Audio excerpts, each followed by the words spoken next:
Pernah lihat serbuan serangga ke lampu? Itu calon raja dan ratu rayap yang lagi cari jodoh. Kenalan yuk. Ini namanya laron. Mereka adalah rayap dewasa bersayap yang termasuk dalam kasta reproduktif. Misi hidup mereka adalah keluar dari sarang untuk mencari pasangan. Biasanya, mereka muncul berbondong-bondong di malam hari. Apalagi setelah hujan pertama, di awal musim penghujan. Momen yang pas banget buat memulai kehidupan baru. Setelah terbang dan menemukan pasangannya, mereka akan turun ke tanah, melepaskan sayapnya, dan mulai membangun koloni rayap yang baru. Lalu, kenapa mereka selalu mengerubungi lampu? Ternyata, laron sangat tertarik pada cahaya. Fenomena ini disebut fototaksis.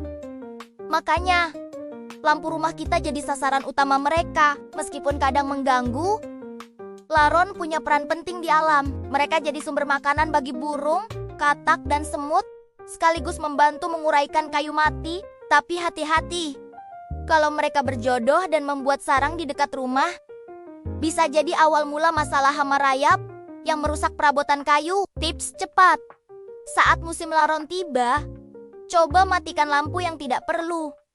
Gunakan lampu berwarna hangat atau redup, dan pastikan semua celah di rumah tertutup rapat. Follow untuk fakta sains menarik lainnya sehari-hari.